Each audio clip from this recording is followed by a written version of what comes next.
Fidel Castro regresa a Cuba con el prestigio de haber enfrentado a los norteamericanos en su propio ámbito.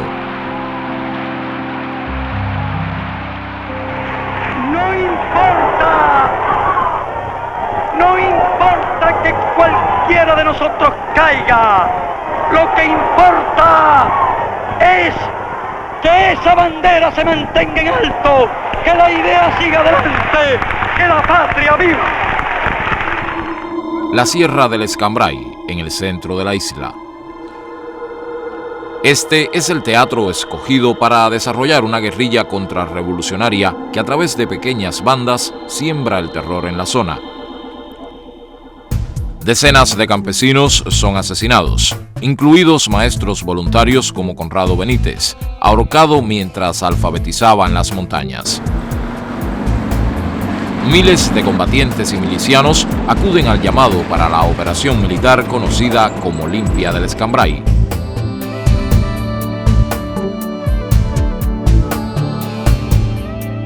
Las bandas del Escambray son un intento de frente preparatorio para una futura invasión.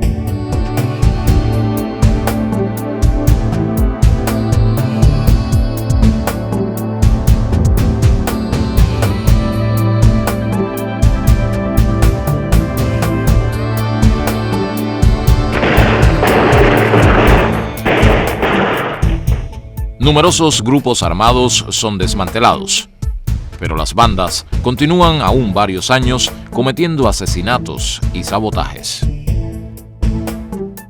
Estos grupos son abastecidos de armamento y recursos por los Estados Unidos en frecuentes lanzamientos desde aviones que son habitualmente interceptados por el ejército rebelde y las milicias. 1960 culmina con una gigantesca movilización. Tras las elecciones en Estados Unidos, se hace inminente el peligro de una agresión militar directa.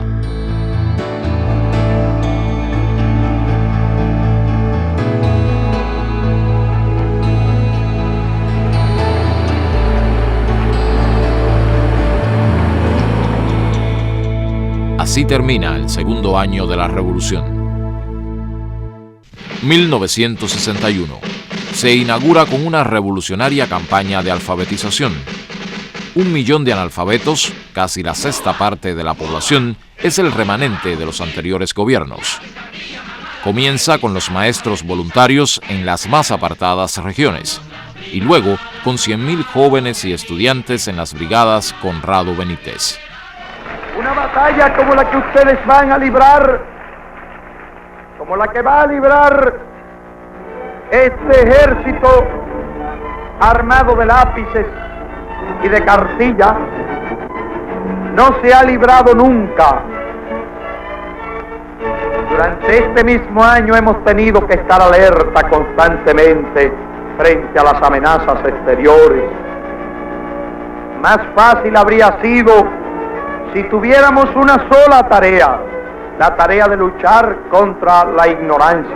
Pero es que nos vemos enfrentados a dos grandes tareas: defender la revolución, defender la patria frente a las amenazas de agresión y al mismo tiempo librar la batalla contra la ignorancia. Y entre ellos hubo sus mártires, como Manuel Ascunce, un joven de 16 años asesinado por las bandas del Escambray. Cuando ustedes regresen satisfechos de lo que han hecho, orgullosos para toda la vida de lo que han hecho, van a traer también un profundo sentimiento de agradecimiento en el corazón y van a sentir que cada uno de ustedes se habrá hecho más hombre y más mujer de lo que parten de aquí hacia los campos.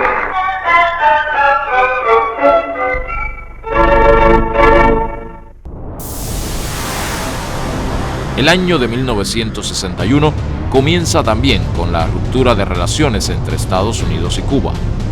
El 3 de enero, más de 300 norteamericanos, entre diplomáticos y personal de apoyo, parten de La Habana. En la embajada cubana en Washington, solo hay 12 diplomáticos.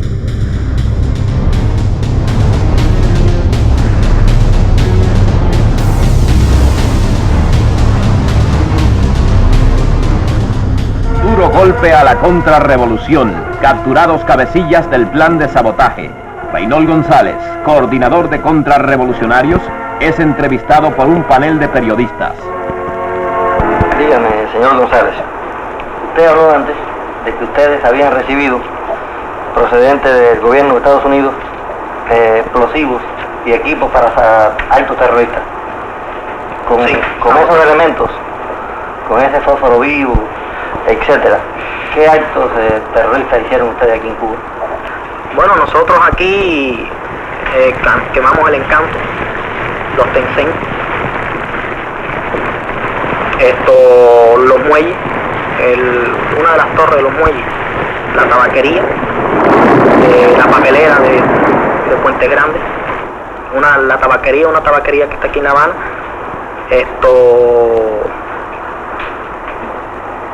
varios más que no recuerdo ahora, sinceramente. ¿Y cree usted que ahora, después de la detención suya y de otros miembros de su organización, van a poder seguir quemando con ese fósforo vivo norteamericano las propiedades que ahora son del pueblo de Cuba? Bueno, lo que respecta al movimiento revolucionario del pueblo, no lo creo, porque el movimiento revolucionario del pueblo está completamente en el Departamento de Seguridad del Estado. La contrarrevolución terrorista ha sido golpeada con fuerza. Desde Estados Unidos se aceleran planes de mayor envergadura. ¿Qué conoce de la proyectada invasión mercenaria de Cuba? Bueno, yo conozco poco de eso. Lo único que conozco es que el presidente de los Estados Unidos le dijo al doctor Miró Cardona de que él pensaba, el gobierno de los Estados Unidos pensaba realizar la invasión a Cuba a través de los cubanos y latinos que están reclutados en el ejército norteamericano y en los campamentos que se están habilitando y los que ya están habilitados al efecto, y que sencillamente esa invasión se hará en su oportunidad. Me despertó la explosión, me asomé a la ventana y pude ver uno de los aviones saliendo. Le dije a la señora mía, parece que se equivocó la artillería antiaérea nuestra y le tiró un avión nuestro. Cuando procedí a acostarme nuevamente, las explosiones volvieron y el fuego antiaéreo más nutrido. Me di cuenta que era un bombardeo.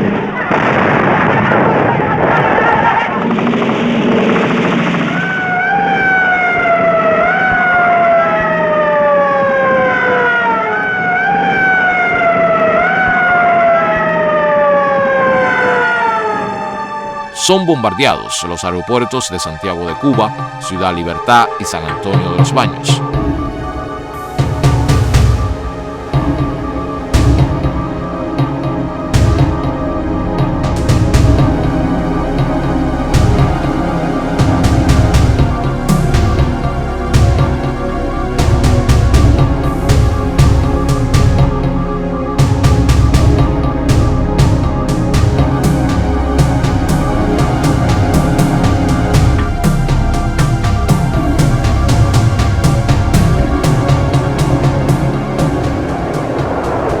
Lo que no pueden perdonarnos los imperialistas es que estemos aquí y que hayamos hecho una revolución socialista en las propias narices de los Estados Unidos, y que esa revolución socialista la defendemos con esos fusiles.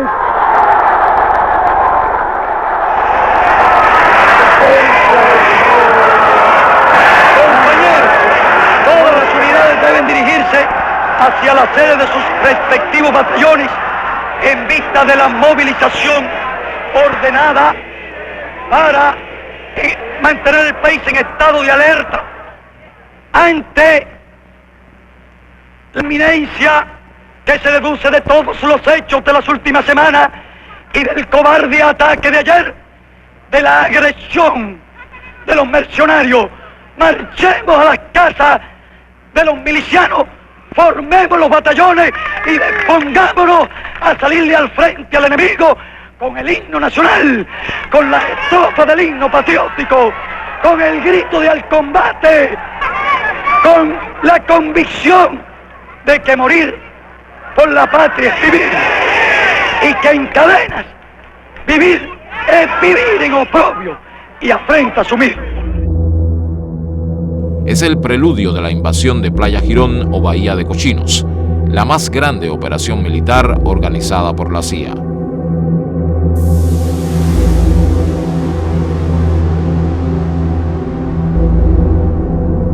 Al atardecer del 14 de abril, la flotilla formada por 7 barcos esperaba en aguas de Puerto Cabezas. Luis Somoza, dictador de Nicaragua, apareció en el muelle con la cara empolvada y rodeado de su escolta.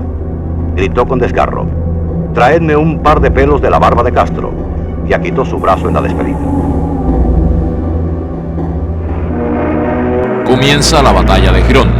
Las primeras víctimas son civiles. Mi esposo cayó en aquella esquina. Entonces, aquí cayó el José Luis Martínez Paredes. Mi sobrina cayó aquí en este lugar.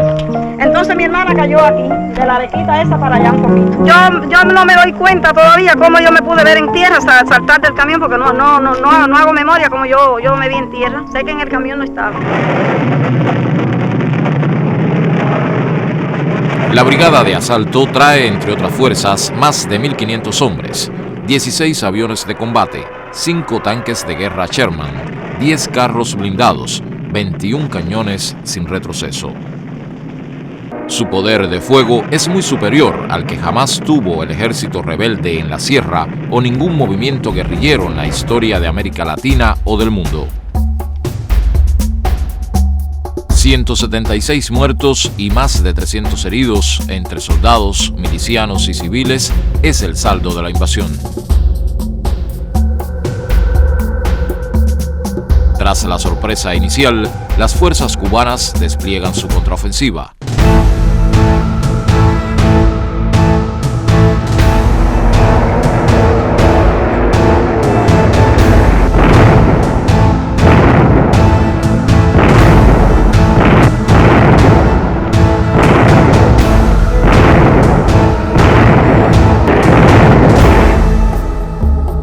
Los aviones B-26 derribados vienen disfrazados con las siglas del ejército cubano.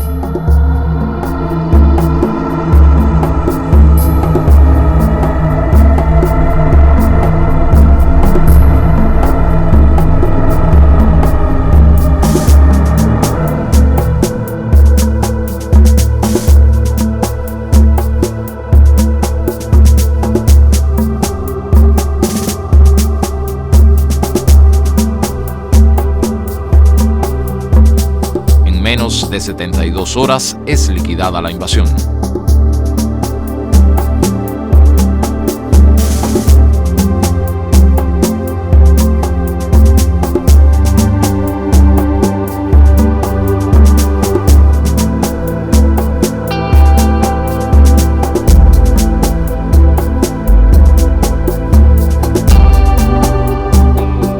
$1,197 prisioneros.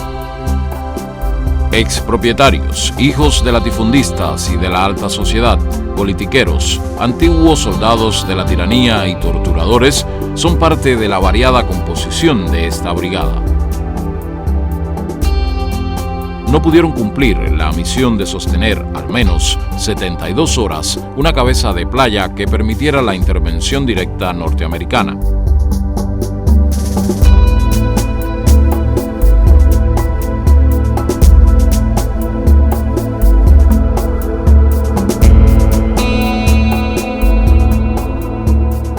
Los objetivos, a nosotros se nos pintó una película de muchos colores.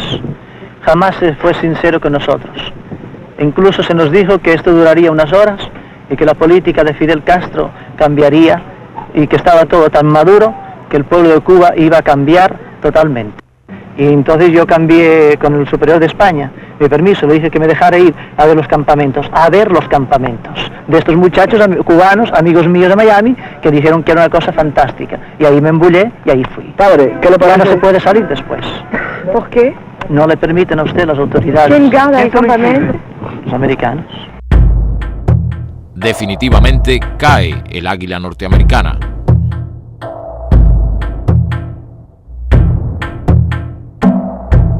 Son juzgados los casi 1.200 mercenarios tomados prisioneros.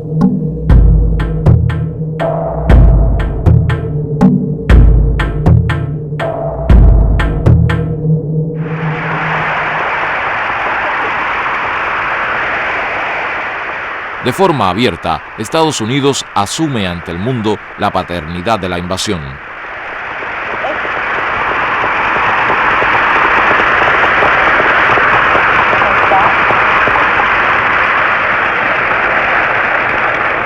Es un honor para mí el estar hoy entre un grupo de los hombres más valientes del mundo. Los hombres más valientes del mundo, los valientes de Jacqueline. El gobierno norteamericano acepta recogerlos a cambio de pagar a Cuba una indemnización de $62 millones.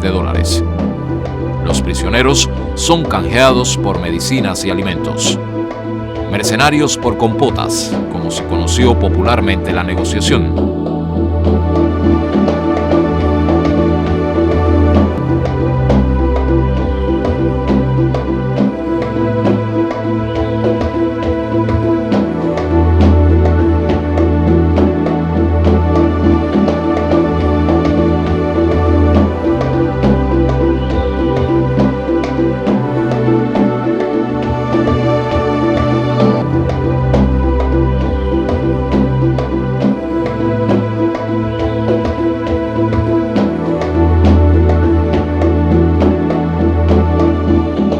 Es el final tragicómico de una de las mayores agresiones militares ejecutadas desde Estados Unidos contra un pequeño país latinoamericano, soberano e independiente.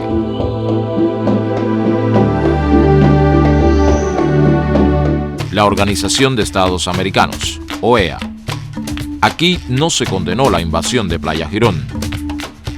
Este es el frente de guerra diplomático de los Estados Unidos. La séptima conferencia plantea la lucha abierta entre el canciller Christian Herter de los Estados Unidos y nuestro ministro de Relaciones Exteriores Raúl Roa, que plantea una valiente acusación frontal contra el injerencismo tradicional de los Estados Unidos, que desempolvando ahora la vetusta doctrina Monroe, trata nuevamente de regir los destinos de una nación verdaderamente libre y soberana, que no se doblega ante las agresiones económicas ni militares.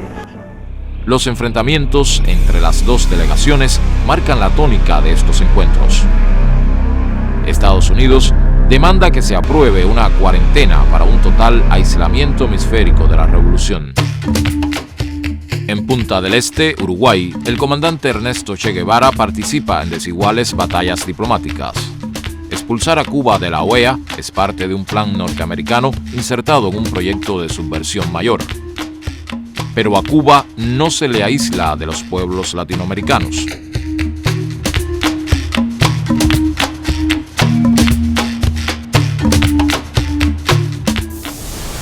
Este animal es una mangosta, o mongoose en inglés.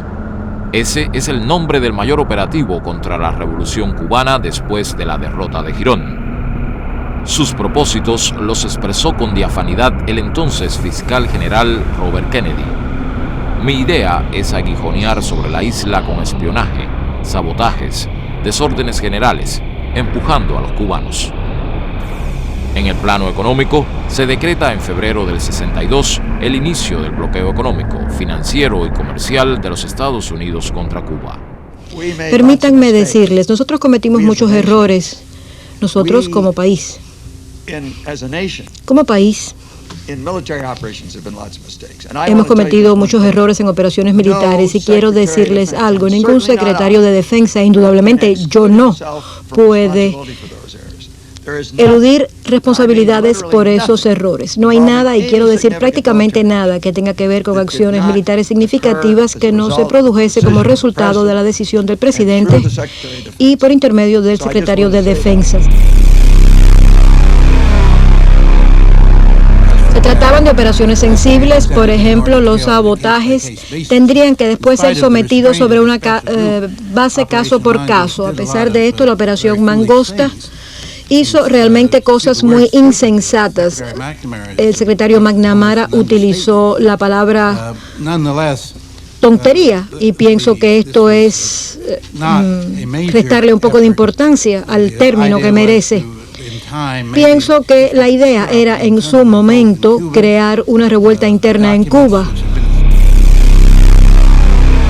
Yo me centré en otros aspectos, pero sí les diré que los militares de los Estados Unidos desarrollaron planes de contingencia para un ataque contra Cuba en el caso de que fuera necesario. Este clima de presiones y hostilidades constantes conduce al mes en que el mundo vivió en peligro, a la crisis de octubre o crisis de los misiles. El punto de partida es el acuerdo militar firmado entre Cuba y la Unión Soviética para instalar en la isla cohetes de alcance medio. Cuba quiere que el acuerdo se haga público, como decisión soberana entre dos estados, pero los soviéticos no aceptan.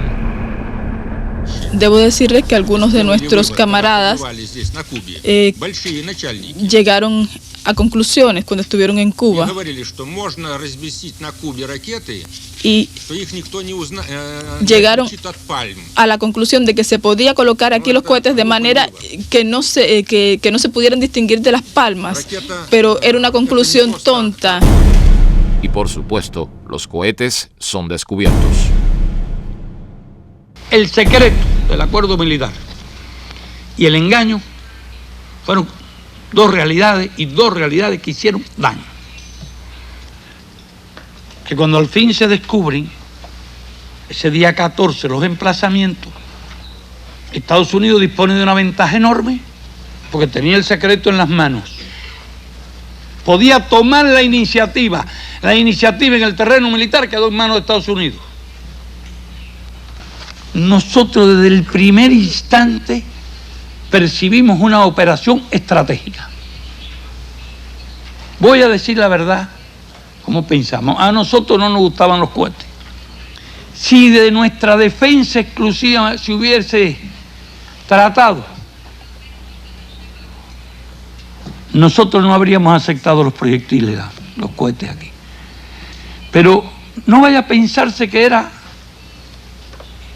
por el temor a los peligros que podrían sobrevenir de los proyectiles aquí, sino por la forma en que eso dañaría la imagen de la revolución, y nosotros éramos muy celosos con la imagen de la revolución en el resto de América Latina, y que la presencia de los proyectiles, de hecho, nos convertía en una base militar soviética, y eso tenía un costo político alto. Tampoco ignorábamos, para mí fue claro, que la presencia de los proyectiles iba a dar lugar a una gran tensión política. Pero nosotros vimos esta cuestión desde el ángulo de nuestros deberes morales, de nuestros deberes políticos, de nuestros deberes internacionalistas, tal como lo entendíamos. Yo creo que ese sí fue un momento de mucho peligro, desde el punto de vista militar. Estalla la crisis el 22, pero ya de por la mañana nosotros pusimos en alarma de combate toda la fuerza. Cuando vimos el movimiento y la reunión y todos aquellos datos que llegaron públicamente, nos dimos cuenta también nosotros de que eran los cohetes. No perdimos un minuto y pusimos en alarma de combate máximo toda nuestra fuerza. Ese mismo día antes que hablara Kennedy. Última hora. Derribado avión espía Yankee 2 sobre territorio cubano. Se reporta que baterías antiaéreas cubanas han derribado un avión norteamericano del tipo U-2.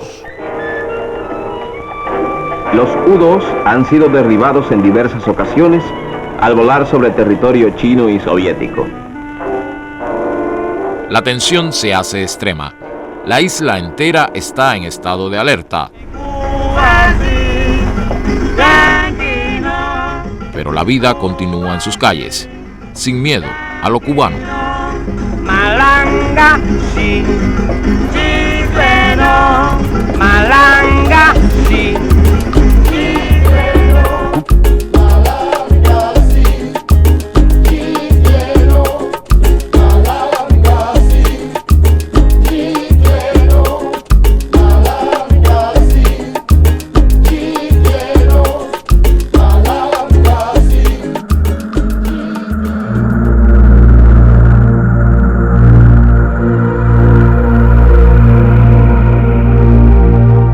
El día 28 nos enteramos nosotros del arreglo. La reacción de todo el pueblo fue de profunda indignación, no fue de alivio. De todo el pueblo, de todos los cuadros, de todos los compañeros. Y entonces nosotros inmediatamente la decisión política que tomamos fue lanzar los 5 puntos. Los 5 puntos demandan el cese del bloqueo, de la subversión, de los ataques piratas, de todas las violaciones y agresiones contra la isla. En todo mi largo servicio militar, en todos los 54 años de mi servicio militar, lo más humillante que he sufrido fue la inspección de nuestros buques en el mar.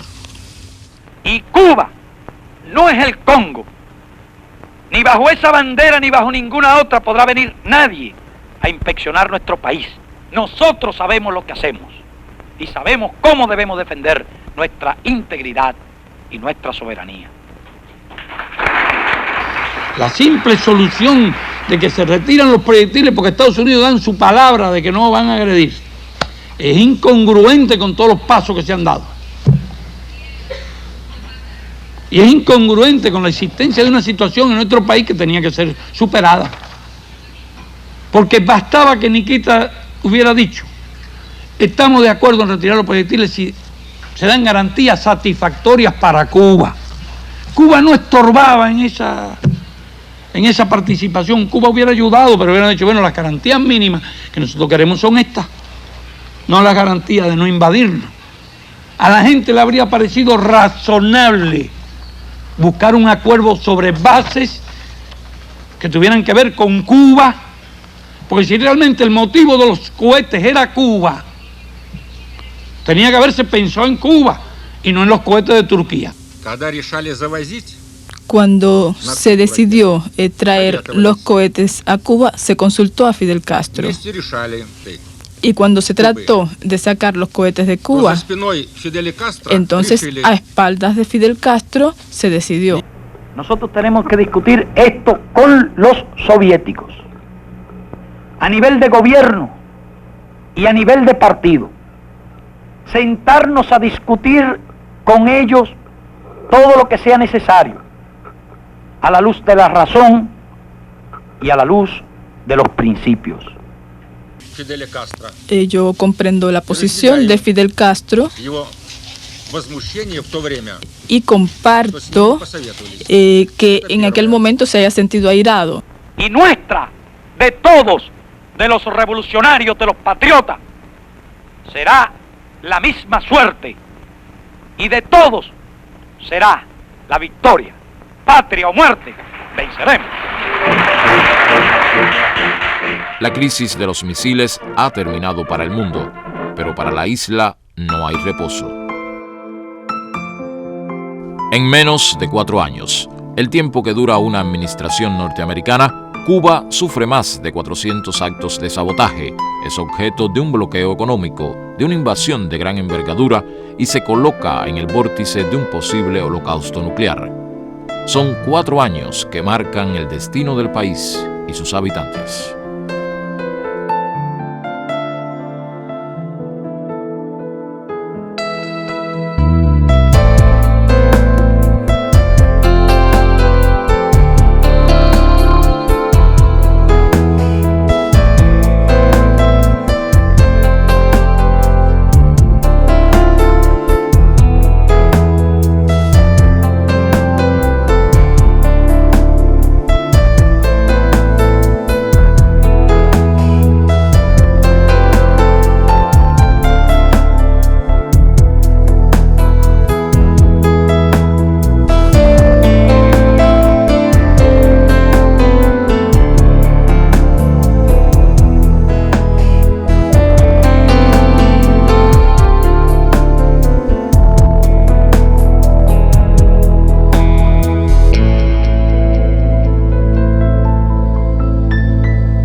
Esta es una familia cubana.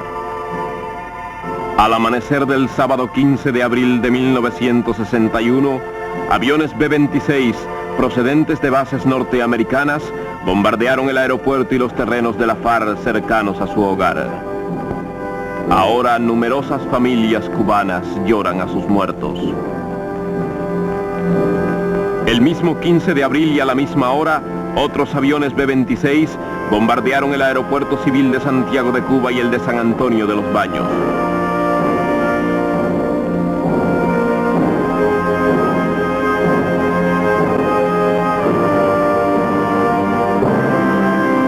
Presiones políticas, boicot económico, sabotajes, bombardeos criminales, piratería internacional.